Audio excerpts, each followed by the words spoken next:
Welcome to Impact of the Philips PAP Recall on Patient Care and Sleep Center Operations, a live panel discussion. I'm Thomas Heffron, Senior Director of Marketing and Communications for the American Academy of Sleep Medicine, and I thank you for joining us today. We're grateful to have representatives from multiple societies on our expert panel. This session is being recorded and will be posted on the Academy website at aasm.org. Before we begin, I want to let you know the Academy is developing guidance for sleep medicine professionals. Will be available soon on our website.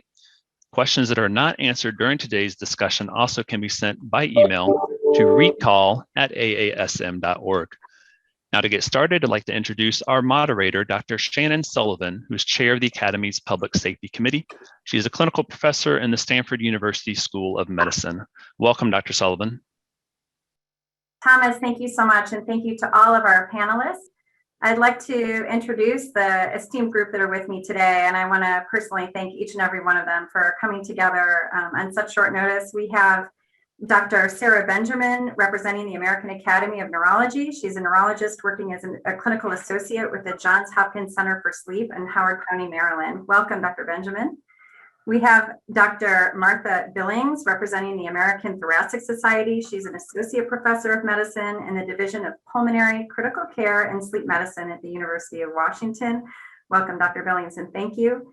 We have Dr. Najiba Yas, representing the Canadian Sleep Society and Canadian Thoracic Society. He is an associate professor of medicine at the University of British Columbia. Welcome. We have Dr. Peter Gay, representing the American College of Chest Physicians. He's a professor of medicine and pulmonary critical care and sleep medicine at the Mayo Clinic.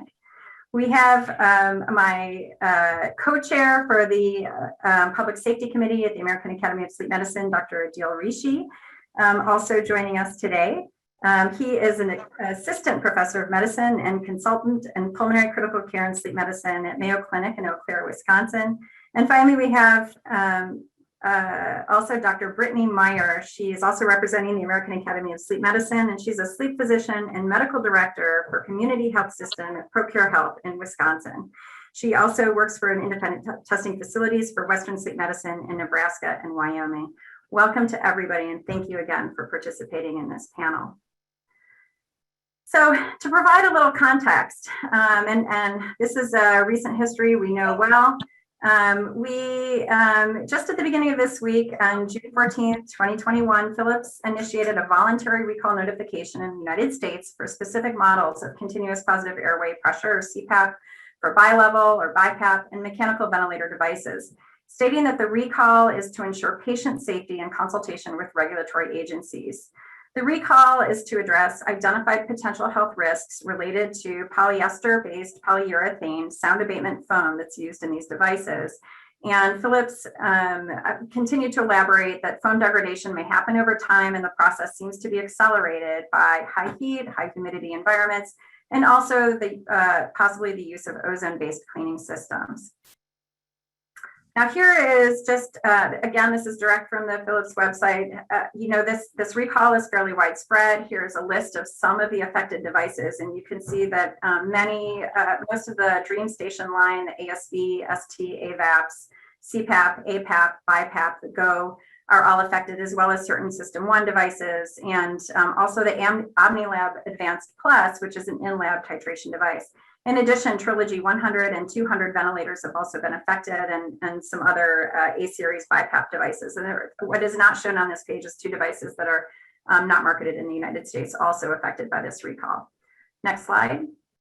It's also important to consider that not every single Philips device is affected. So here, again, from their website is a list of some products that are not affected by the recall notification, and those are listed here. This includes, of note, the DreamStation 2, which was recently released by Philips. And as part of that recall notification, I wanted to sort of call out the language that was used and sort of what was presented to the medical community. So first of all, for patients using life-sustaining mechanical ventilator devices, this is from Philips, the guidance was do not stop or alter prescribed therapy until talking to a physician. And called out on that landing page was that in cases where therapy disruption is unacceptable, these situations and at the discretion of the treating clinical team, benefit of continued usage to the ventilator devices may outweigh the risk. However, if you scan a little bit lower, for patients using bilevel PAP and CPAP devices, the guidance here was to discontinue use of the device and work with a physician or durable medical equipment provider to determine the most appropriate options for continued treatment. And so also on the Philips website, there is a 2-page, I believe, PDF that is meant for physicians and providers with a little bit more detail on the recall and in particular information around foam degradation. This is just excerpted from that. I have the link there on the bottom of the slide, but among the points made is that absence of visible particles does not mean that foam breakdown has not already begun. There is acknowledgement that there may be some discoloration or visible particles that may indicate breakdown, but the absence of that is not necessarily reassuring.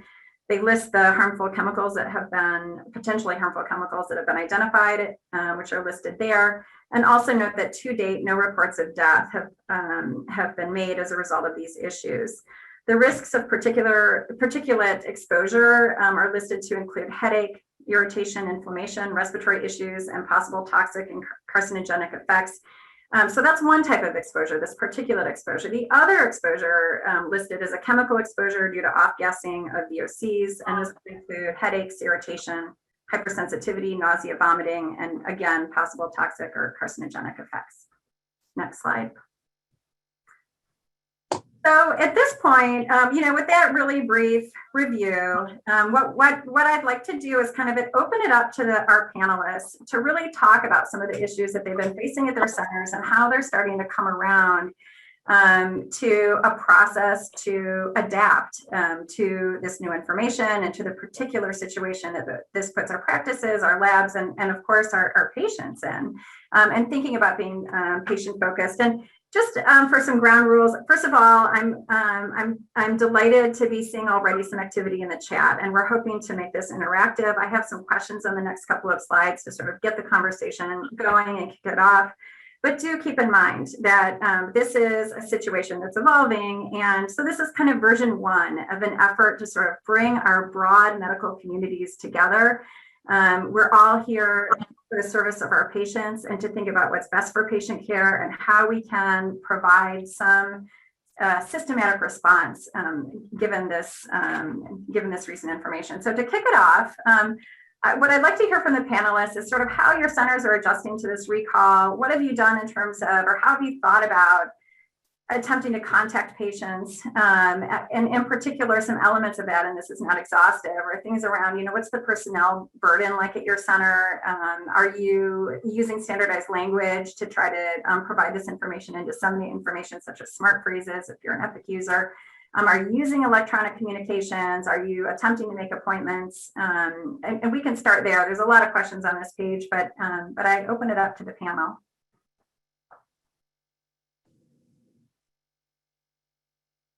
I can share the Mayo experience if you like, Shannon, at this point. That'd be great, Dr. Gay. I will try to show this PDF that showed up here one time before. Yep, if you could go back 2 slides on the Academy's. Oh, perfect. That's great. Thank you, Dr. Okay, so in essence, as you saw from the broadcast of Philips, that they had really 2 main boxes there, the continue and the discontinue. And keep in mind that there are roughly 16 million that was reported to me devices, and they had many demons that they had to answer to. Most of these are still not in the United States. And to that end, those that said just discontinue this in Europe is one approach, and was why they said there was a box that said just discontinue. And for example, like in Korea, they said, ignore all of this, everybody continue this. So we're going to hopefully decide and give you some insight together here, how you might talk to patients. I think there's clearly a group in the box 1 that Respironics, I keep calling him that, Philips, it tells you how old I am. Philips said there are clearly boxes that imply significant disease. There's no question that these people should continue. And I think you can simply start the dialogue if somebody contacts you or whatever. Are you on one of these machines? And we estimate in the Mayo system, we have about 7,000 of the Philips devices under our watch. and we can triage these quickly down to considerably less by two things. One, are you in this group? And if you're in this group, we tell them get in the registry right away, because I just got off the phone with Philips, and what they are going to do, they are going to take responsibility for this effort for a filter. And for whatever you think about it, we can debate it. Obviously, it's not going to filter out the volatile organic compounds that really is probably behind all of this from a legal carcinogenic standpoint. It will presumably get rid of the big particulate things, and whether that's responsible for the true respiratory systems or it's the volatile organic compounds, we just don't know enough yet. But ultimately, let's say you fill in, you're in that first box.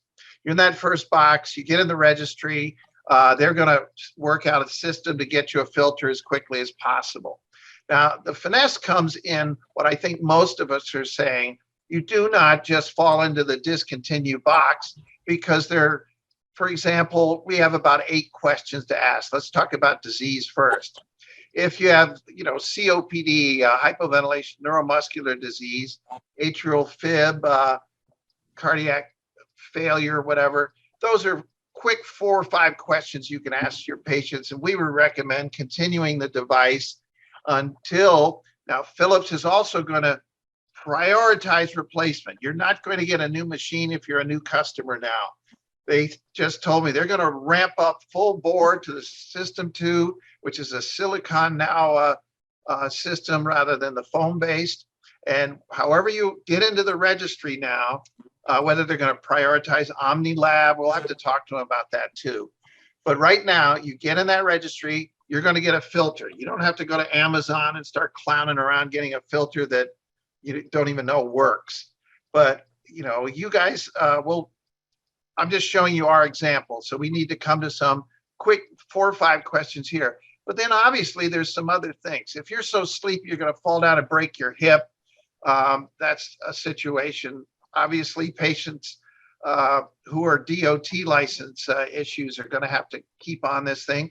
And you sure don't want to be a bus driver and stop your device if you're sleepy. So there's certain questions that I think we're all going to ask, and not say, start off with discontinue if you're not on one of these other boxes. That's what we should all decide together. And ultimately, I'm giving you some examples. We're sharing this now. And we estimate that there's going to be like 3 people. There's going to be people who, look, I've just been waiting for an excuse to throw my device in the Mississippi or the Gulf of Mexico. Fine. Dot phrase, put it in your physician documentation, you're done. There's going to be another group. I don't care what these people say. Yeah, get me a filter, but I'm going to continue mine. I consider it mandatory. And then the one in the middle who say, hey, doc, tell me what to do, is really what this is about. I think I'll quit there, Shannon, and let you direct the questions. Thank you so much, and thank you for those reflections, and also for sharing your experience in terms of how to think through these different at-risk patient groups that don't fall, of course, neatly into the bin of simply stop your device. I mean, really considering things like safety sensitive, comorbid conditions, the risks of discontinuing therapy. I think there's probably a lot of folks on this call who are in the same boat, trying to navigate a sort of sustainable and also consistent plan moving forward. How about kind of from another point of view, how about Dr. Meyer? Similar, what's been your experience thinking about these kinds of things? So I've pretty much been taking it case by case. To kind of go to the, are we contacting patients? I do not have the capability within any of my clinics to call all of our patients, the capability to make appointments to discuss individually with it. Is if patients are calling in, we're putting in a message to the physician to check to see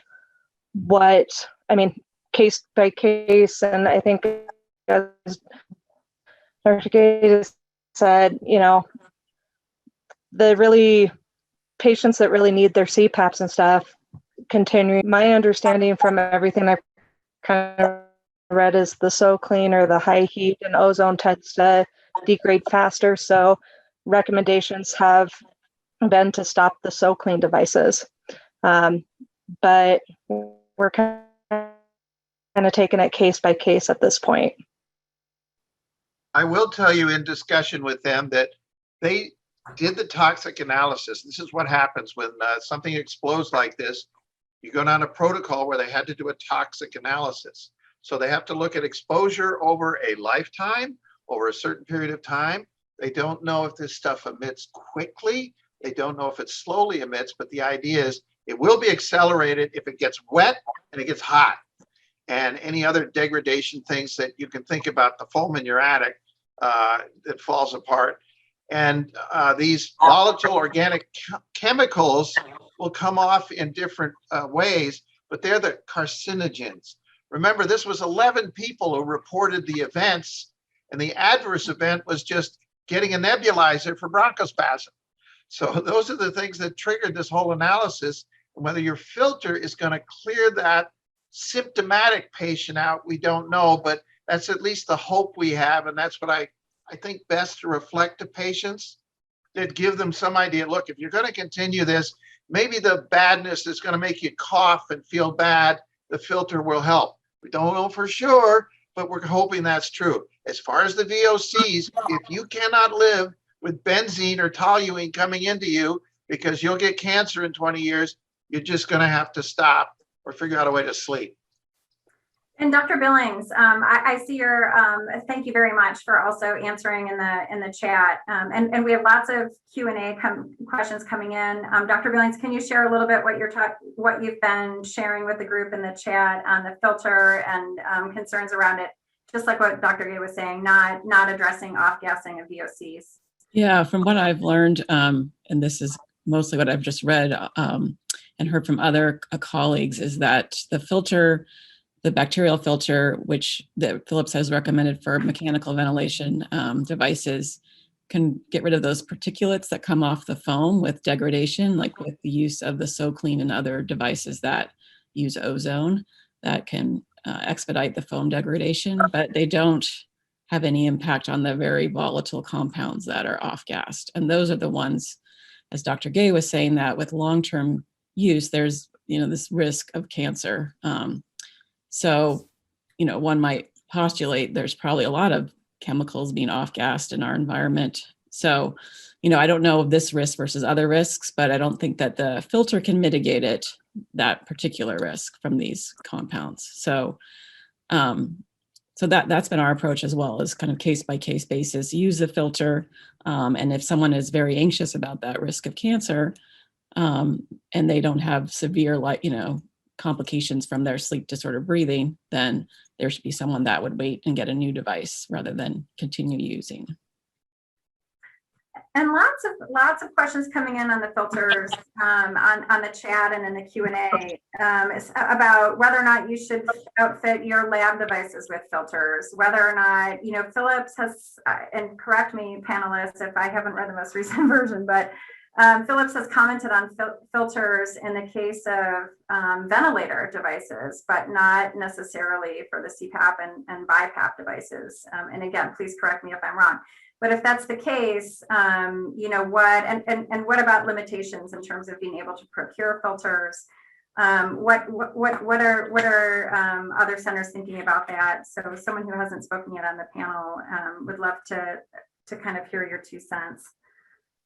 In my center, we have the OmniLab CPAP machines for lab use, and we are currently using the 2 viral filters, very similar to the setup that we had during COVID, where we had a non-vented mask with the 2 filters. So we had the filters, right? And so we started implementing that, and then we started also making patients aware. There's a second consent form that we started last night.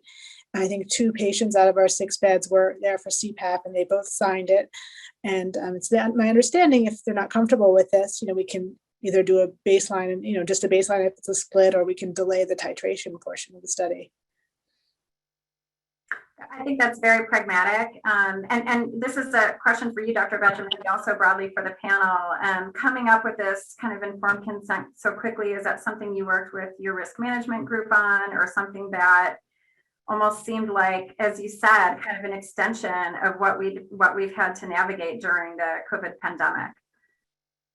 Yeah, our medical directors from our two different labs worked on this together. And I think that they may have also had a meeting with a representative from Philips as well to come up with some kind of strategy. And then in addition, as far as risk management, as far as a letter to go out to our patients, we have a draft of a letter right now that's being reviewed by legal that perhaps we'll be able to decimate through, give out through our MyChart system for patients that may potentially be affected, so they know to register their machines. That's so great. I'm so glad you brought up this idea, and Dr. Gay had touched on it earlier, of having patients register their devices. And we are seeing questions also in the chat on whether or not that website is up. I believe earlier in the week, it might not have been possible to actually complete the flow to register. Now I have called, there's also an 800 number. One advantage of the 800 number is you do have a Spanish language option that, as far as I know, is not available online. So I think that's helpful if you have patients who, for whom the Spanish language option would be more appropriate. But even so, having called that line, so first of all, that's interesting. There's an option for patients on that line and an option for DME companies on that 800 number, but or toll-free number, but not for physicians or medical practices. So that was an interesting finding. I think I do agree that encouraging patients to register is a good idea so that they can be recipients of this information. On the other hand, as far as I know, there's no direct information being provided through the Philips app that PAP users can have. And Shannon, they should know that that phone call does not register the device. The phone call just directs them to register it. So if you're having trouble with the website, you just got to work it out. Oh, great point. So excellent. I was not aware of that, and I think that is a very important point. So kind of moving ahead, as we think about some of these questions, I like kind of the international experience. Doctor, I asked you, how are things working on your end? Does this resonate with you, or are there a different set of problems that you're seeing? No, I think first of all, I think that Dr. Gay is 100% on the money. I think that like he said before, I don't think it's a one size fits all approach too. So I think it's going to be individualized depending on medical legally or these other issues in the various countries. When I kind of read that first notice from Philips, they were pretty, adamant about, oh, you should stop CPAP and BiPAP's machine. But I think that Peter's, flow chart, which I'm hoping will be available to everybody on this, I think would be great to kind of use, because I think that there are definitely risks associated with this that Respironics has put out. But at least from my reading, the risks are actually quite unclear, and they actually might be quite small. They're based on sort of a small number of patients as well. I know that personally as a physician, we want to do what's best for our patients as well. And I think that there are very tangible risks of individuals stopping their CPAP or BiPAP, abruptly, especially because I feel that it's going to take months, if not longer, for us to get replacement machines from Philips or to get the foam refurbished or whatever they're going to do with that. So I think that Dr. Gay's points about saying, okay, what are the comorbidities? What's the extent of the sleepiness? Because the last thing you don't want to happen is someone stops their CPAP and they get into a motor vehicle crash the next day. Because 1 year is the estimate for replacement. Yeah, and we'll see. Usually, early estimates usually tend to underestimate that. So we'll see how things go. But yeah, so I think that we need to kind of be more nuanced and say what's the best thing for our patients as well. In terms of Canada specifically, but I think this would resonate in a lot of other centers, is that sometimes the sleep care is a little bit fragmented as well, where it's not really that centralized. So I know in Canada, there are a lot of individuals who actually don't know what devices patients are on, even if it's a ResMed or Respironics, because they get this from the DME company as well. So I know in a lot of places in Canada, and thus we've been relying on the companies to kind of tell us whether these individuals, those devices are part of that recall. If they are, our own personal feeling in general, when I talk to Canadian physicians, is that probably the decision on whether to continue the CPAP or the BiPAP should be more of a clinical decision, and probably does need some kind of a discussion with the clinician to figure out what the best thing to do is as well, even though it will cause more work and more things. So what we've been doing is that for individuals who want to talk to us, we have been scheduling appointments with them, over the phone to kind of discuss these issues as well. But that can be kind of onerous. I don't know. I feel like like this is almost the ground is shifting a lot as well. So I'm hoping that over the next few weeks, there may be more information available in terms of better quantifying what these risks are for long-term cancer risk or particulate matter or those things, but I don't know. I think that in terms of the filters, as people have brought up, it's not going to do anything for the VOCs, but it will do something for the particulate. So it may help with some of those irritant symptoms. But I suspect that what a lot of people are probably more, especially patients, are concerned about might be the long-term cancer risks, which probably won't be reduced with the filters as well. Just something to consider. I think that a few people talked about the ozone as well. And again, I don't know the science behind it, but I think that the FDA did issue something a few years ago warning people about using ozone. I think in general, probably ozone's not a great idea to put in these devices in general. And they definitely would counsel patients at this point to probably stop those things, whether you're using a ResMed device or Respironics. And the other point I'd make is that ResMed has a very extensive statement on their website in great detail, and their devices are not affected, by this. But again, they obviously recommend not using the ozone in their products as well. Yeah, thank you so much. And as it pertains, now we've heard a couple folks who've shared what they've heard about how long, what the time estimate is, what time frame we're looking at. And I agree, subject to revision. But I thought maybe we could invite Dr. Rishi to talk a little bit about what, the Academy, of course, is like all of you guys is in the eye of the storm, trying to navigate what best to do for sleep practices and for patients. And so I was wondering if I could invite Dr. Rishi to talk a little bit about what the discussion has been like for those of us who are navigating this at the Academy. And then after Dr. Rishi, maybe Thomas Heffron, who can speak a little bit to some of the other efforts that are Academy-wide to help support folks going through this. Yeah, thank you, Shannon. As I was saying earlier today, I thought that we were beyond disasters. After the pandemic, everybody wanted to take a sigh of relief and say, I think we are beyond it. And thankfully we are beyond the pandemic to some extent now. But I think unfortunately, we have this situation in front of us. The Public Safety Committee of the American Academy of Sleep Medicine, got on this, now 4 days ago. And put out a brief statement the day after the Philips statement came out regarding the recall. And since then, behind the scenes has been working on getting information. I think that's been one of the hard things about this is that, the initial recall statement that was out by Philips was limited, and we've been trying to get information to understand, what the risks are, some of the questions that I'm sure going through everybody's mind as you try to think about your patients, and how to make these, to the extent that it's possible, evidence-based decisions for their health care, so what's the evidence, what the issue is and how best to proceed. And obviously, one of the fruits of the efforts that we've been putting together over the last few days is this webcast that you're all attending. And the idea behind this is to try and see what everybody experiences is during this this situation, and try and learn from each other. I think. I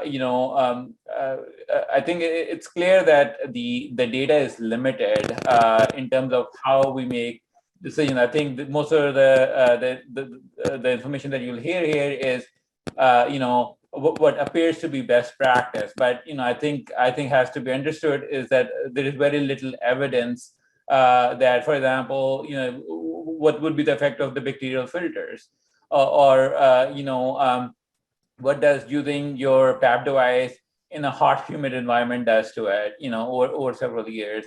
What's the cumulative risk of using a 5-year-old device versus a brand new device? Especially if you're using such a device in your lab, like an Omni lab device, if you have a 3-year-old device, does it pose the same risk to your patients compared to a device that you just got for your lab last month? What's the risk of using the device for one night for titration studies? These are all unknown. I think what you'll hear from the panelists here is what we think is a reasonable approach to addressing them. But clearly most of these questions, are unknown. We don't know the answers to those. And I guess I'll stop there. Thank you, Dr. Rishi. And Thomas, so Thomas, maybe you can share a little bit about some of the efforts that the Academy has been thinking about in terms of supporting physician practices, but really patients as we navigate this. Yeah, certainly. So the advocacy needs in the weeks and months ahead are going to be huge. So the first issue we're looking at right now is contacting CMS and the private payers about trying to get some temporary waivers or some exceptions in some of their policies to, obviously patients whose treatment is disrupted right now will not be able to meet a 90-day adherence rule. Patients who have devices that are less than 5 years old will not be able to get a new device covered by insurance. If it's going to take months or up to a year to get a device through the Philips registration process, then they can't be without treatment for that long. So we're really petitioning the payers to add some flexibility and some waivers into their policies right now to accommodate the needs that patients are going to have, especially for those urgent situations where it's needed. And additional advocacy priorities will come along certainly for our members and our patients, but that's kind of the first step that we've taken this week. Thank you so much, Thomas. And right, I can personally speak to just how tireless the staff has been at the Academy in trying to circle the wagons and really try to be supportive in this.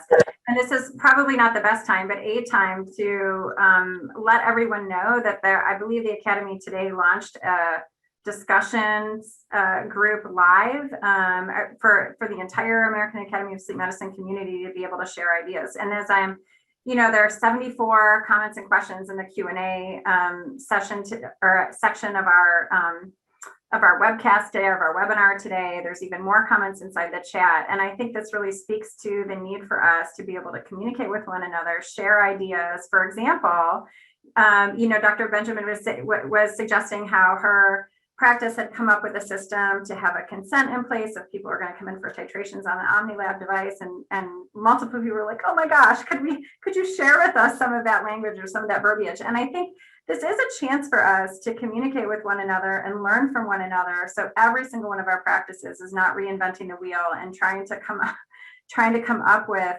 how to do things from scratch. On the other hand, there are sort of specially vulnerable populations. I read from someone in the Q&A around their pediatric center and how their patients are absolutely terrified having heard this information and not really being able to have enough information to assess whether or not it's appropriate to be able to continue using their machine. Anyone who wants to comment on pediatrics or vulnerable neuromuscular, other populations where there's particular concern that may not fit well into sort of a general rubric.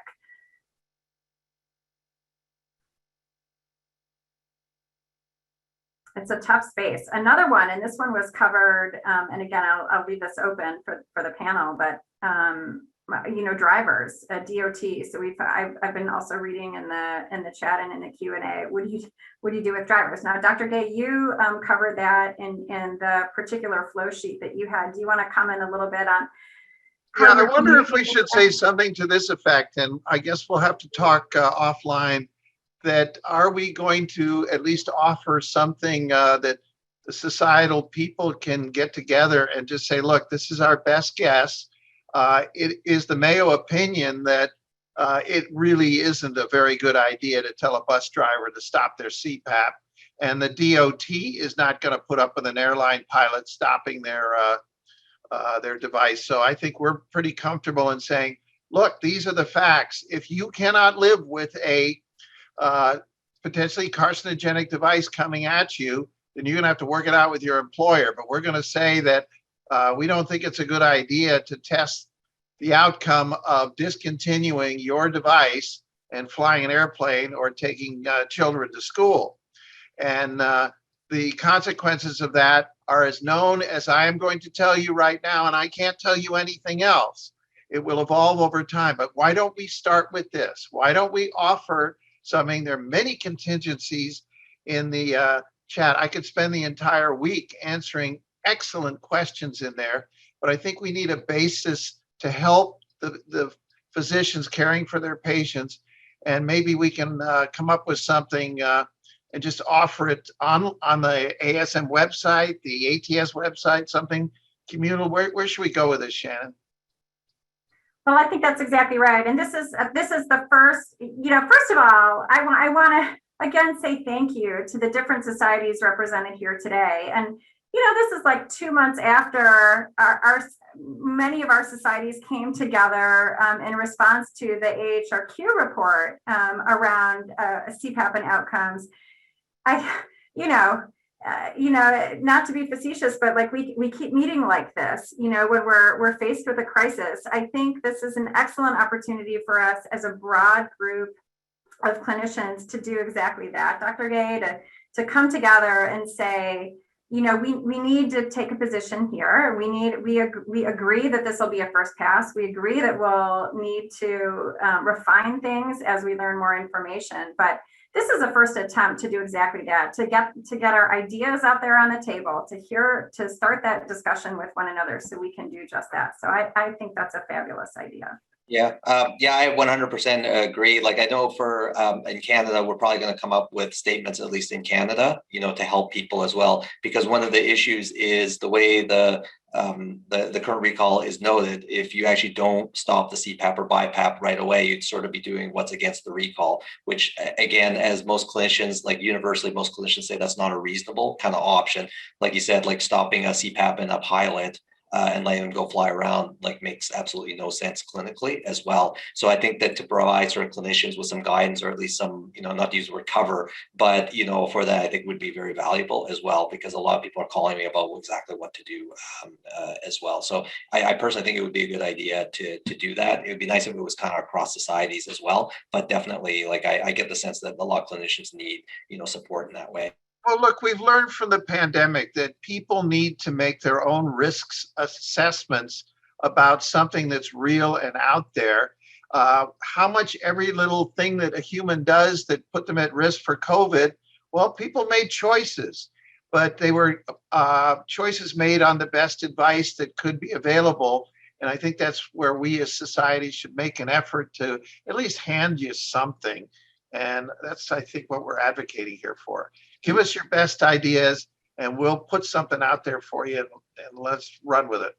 And I agree with you, Dr. Gay, that it is sort of like the pandemic in that the science is evolving, or at least our knowledge of the risk of this foam degradation and whatnot is probably going to evolve, and it may change what we recommend. But I think as a group of clinicians and researchers, we kind of all agree that you do need to factor in the patient situation into the decision and weigh the risk to them and their particular aversion to risk and their particular benefits of using the therapy. And for some patients, the benefits are enormous and the risks are quite minimal. So that would skew it one way or the other. So I know it is case by case, can be very frustrating and difficult to like do on a electronic rapid way. But I think there are a lot of variations in people's willingness to expose themselves and their willingness to go without a good night's sleep, which we know is crucial for functioning for most people. I would add that I think it's important to understand the concept of cumulative risk when you're having these conversations with patients. What I mean by that is, for example, somebody's been using their CPAP for very severe obstructive sleep apnea and hypersomnolence for 5 years. And they found out yesterday that the device may have a carcinogen in it. So whatever exposure they've had in the last 5 years, you can't really do anything about it. So the increase in risk after the information became available started yesterday. What happens in terms of increasing risk is not based on their, what exposure has already happened. You can't change that. So I think that when you're having these conversations with the patients, it's important to have the patients understand that that what they do right now is what's going to affect their risk down the road. What exposure has already happened has happened. And so, does using the PAP device for a month more or 2 months more or 6 months more increase the risk? We don't know, but you can't change the exposure that has already happened. And so getting worried about that already happened exposure is probably not going to be fruitful in this situation. So patients who really need the device and maybe on the fence, it may be an important concept to kind of discuss with them. I think that's exactly right. Just to follow up, thank you, Steve. If you go to the chat frame at 1240, you can actually see the platform I mentioned before, which is an engaged platform to be able to continue discussions about this online. And I do think it's a good idea to keep the barriers low and continue this conversation so that we can make sure we're representing ourselves and our patients and all of the different aspects. And then Dr. Rishi, I was wondering, because we had this discussion earlier, I hope you don't mind me putting you on the spot, but tons of questions coming in around back to filters with CPAP and BiPAP without humidification, its effect on blower strength. Do you want to provide sort of your 2 cents on that? And I'll leave that open for the other panelists as well, simply because we're getting such a volume of questions coming in on this. Sure. So, on the Philips website, where they recommend using filters, they recommend it only for the ventilated devices. They do not recommend using it for non-ventilated devices like CPAP and BiPAP. What they also say is that, the filters will address the larger particles, but will not address the volatile particles. So when they talk about what can happen with exposure from the degradation of the foam, they talk about 2 different types of risks. I think there's this acute risk, which is more like inflammation or bronchospasm or asthma-like symptoms, irritation, and then the more long-term risk, which is the carcinogen effect, which is probably more likely, as you've already heard, related to the volatile particles.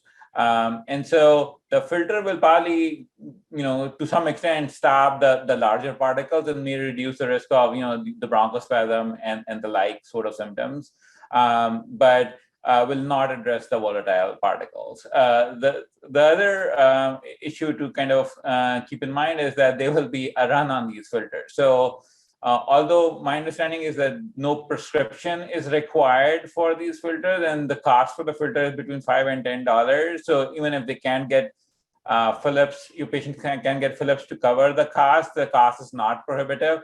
It's been hard for us, for example, here in North Wisconsin, to find the filters at the DME stores. And it's because, these are in short supply, partly because of the pandemic, but also now, a lot of people want them, and obviously, they're not that easily available. The advice from Philips has been on these filters is that for the ventilators, you actually do not have to change the settings. That has been tested, and I think it's been tested partly because of the pandemic. These filters were used during the pandemic on the ventilators, and so we know that for those ventilator devices, you do not have to change the pressure on the machine for the machine to deliver adequate treatment to your patient. What we don't know, I think, is what happens to the prescription pressure on the CPAP and the BiPAP, and that's why I think Philips has not recommended using these filters on the PAP devices, the CPAP and the BiPAP devices. And so we don't know whether or not these filters should be used for the CPAP or BiPAP device, or at least has not been tested. I think maybe we should. All right, I just got off the phone with Respironics. This is what they're going to say, hopefully by the end of the week. They, in fact, are wrestling with the fact that the humidifier going through these filters, which isn't the problem, of course, on the ventilator side because of the circuit. Go ahead. They are going to do it with the Trilogy, but they have not been able to figure out what the humidity load is going to be on that filter. So we can't throw filters on these things until we get word, hopefully by the end of the week. Eli's on the call with their gang right now. So I guess at this point, we can't say, oh, at least you can put a filter on your toy. Don't worry about it. That should not be our recommendation, or we should delay that recommendation for now because they can't get the filter anyway. So maybe that's what we ought to do. Yeah, so I mean, that's the perfect example of the evolving situation and new information becoming available. But yeah, I mean, I think so that's the situation with the filters. I think for now it's difficult to recommend it for CPAP and BiPAP. I think you can use it on the ventilator, as Dr. Gay also said just now. And as we're rounding around 3/4 past the hour, I want to switch gears a little bit and talk about, as repair replace comes online and becomes available, as a medical community, we're going to need to think about how to triage. And we've heard concerns around a number of groups: drivers, aviators, pediatrics, and really as a vulnerable group, exposure to VOCs or particulates in the very young may have a different risk profile than it does in adults. And of course, these are unknowns. We don't know about that, but these are things to consider. So I would like to discuss how it is as a community. So every practice will have to figure out how to triage, but also as a community, how can we be part of that process to make sure that we're triaging appropriately and having repair and replace deployed in a way that makes sense. And again, we don't have answers. So this is just a kind of a chance for the panel to put heads together and think about possible solutions. I guess I will. So I work very closely with a lot of the DME companies. And the issue that we're running with the DME companies is, A, they don't have the devices to repair or replace right now, and the shortage of CPAPs kind of in general. So I know one of the DME companies earlier this week actually put in, that uses all Philips devices, put in a big order for ResMed to get ResMed devices to try to do that. But it's something that we've started talking about or kind of thinking about, because it's not going to be, it's going to be a long-term problem and headaches. And I think that the problem is that, I know it's kind of been mentioned in the chat, is a lot of physicians don't put what type of device and have no control over what kind of device, but that falls onto the DME companies on it.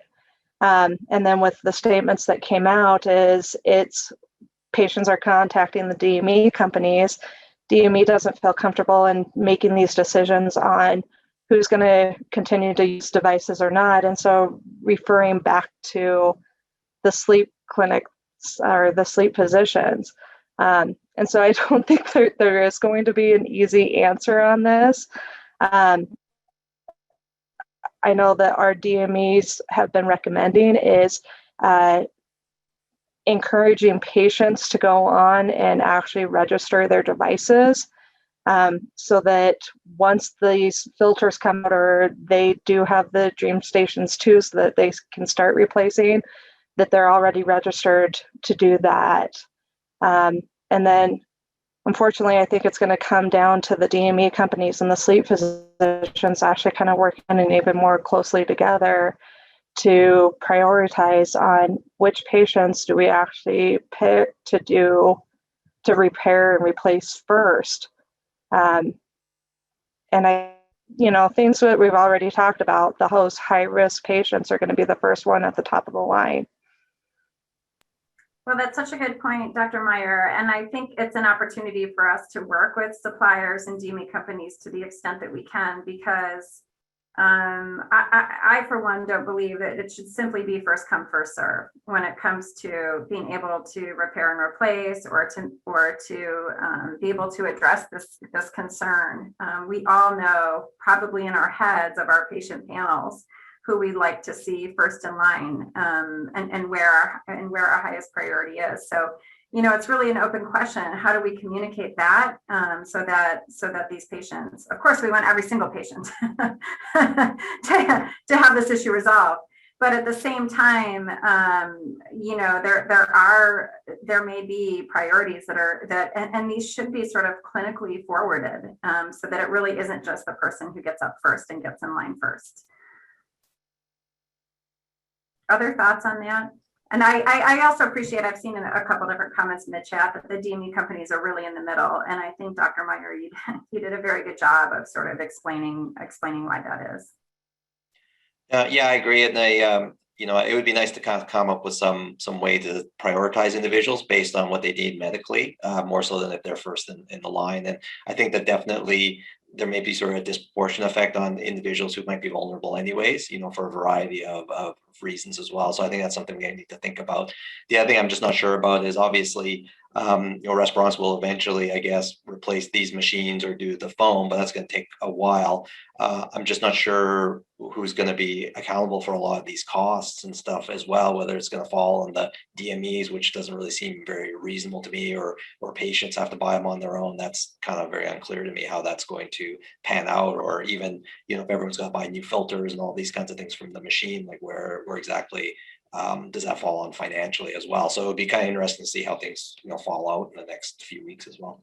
Well, at this point, Philips has the responsibility to replace the defective devices, and they are making the initiative, and it has not been worked out yet how to get filters to the appropriate people. And right now it's going to be the ones that it's approved for. So don't expect filters to be ramped up to go to CPAP, BiPAP now that they are not recommending it be used for. So that's the present state of affairs, but you do the math. Their first guess was a year to do all of this. And again, in our final 5 or 7 minutes, just trying to capture some of the comments coming in the chat and in the Q&A. We heard from Dr. Benjamin kind of a really nice approach for how they're working it in their sleep laboratory. Would others like to comment on use of Omni Labs and some thinking around what they're doing?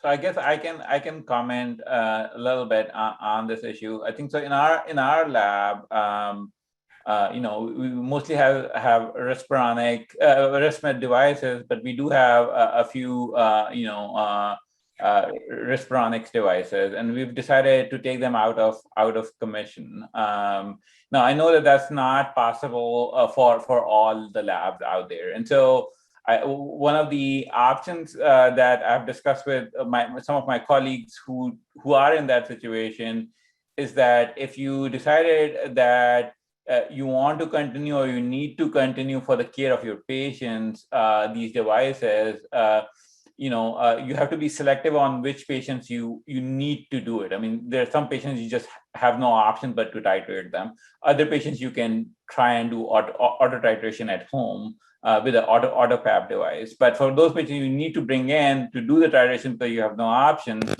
and your lab does not have a non-Respironics device, then you need to inform the patient beforehand that this is the device that has a recall on it, these are the issues on it, and this is the device that will be used. So have an informed discussion with the patient and get an informed consent documented. And then if the patient agrees to proceed with the study given their circumstances, then you can obviously bring the patient in the lab and do the study. It's unclear, what one night exposure to using these devices, which have been available for years now, does in terms of risk to the patient. And so, although the recommendation from Respironics is that these devices have been recalled and should not be used, the amount of risk that it portends to the patient is unclear, and compared to a patient who's been using their device for 5 years, for example, using it for one night, the risk is probably significantly less, although we can't quantify it yet because that data is not available. I will say we are continuing to do titration studies within our lab. From a financial standpoint, there is no way that we can take the Philips systems out. But at the same time, starting to prioritize, not split patients if we don't have to and doing that, but we will continue to do titration studies because we kind of have to from a financial standpoint. Brittany, an unexplored consideration, you can crack the box open and take the foam out of the Omni Lab. And whether your biotech guys can do that or should do that, or it's safe to do that, maybe we'll hear next week. I'm not suggesting you do that, but this is how crazy this world is right now. We might be telling you, hey, get your screwdriver out, take the foam out. Bootstrapping. And and I think it's, the lab viability, but also the complexity of patient needs demands in lab titration. There is a certain type of patient that you can get by doing, using an auto titrating device, and that's fabulous. But we all know well that some patients require in-lab titration, and they tend to be more complicated. And if that's required, and you may not have other labs to send them to, or another place to send them to, and we have to think about what it's like to be withholding care and put that into the mix as well. And that's a very important consideration. So Shannon or Tom, in the last one, should we tell them what sort of homework we're going to do? Ruin our afternoon and evening. What should we do for these folks that are obviously hoping we'll do something?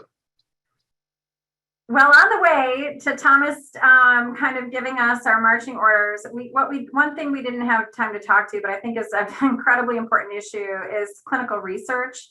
So ongoing research that's utilizing PAP devices, that's a whole area that we did not have time to discuss today. And I hope that we can continue that discussion through the active chat portal as well.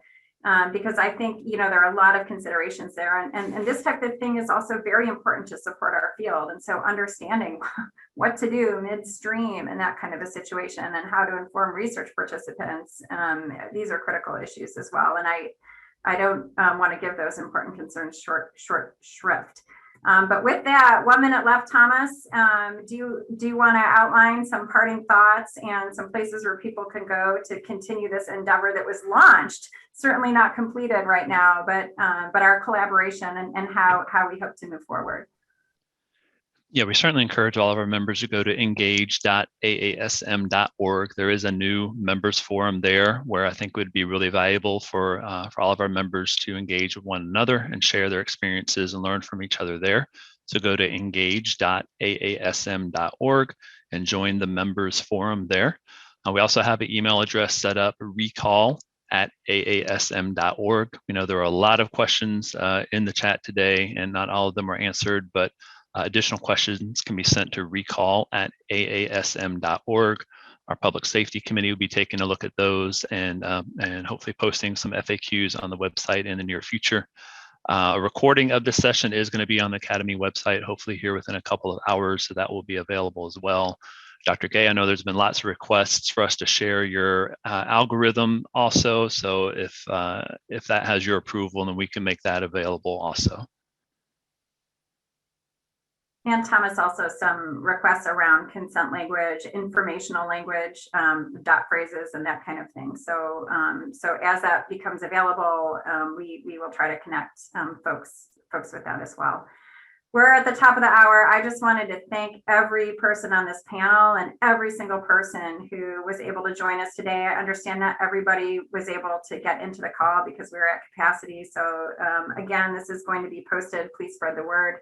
Thank you again for taking the time to puzzle through this and work together to come up with viable solutions.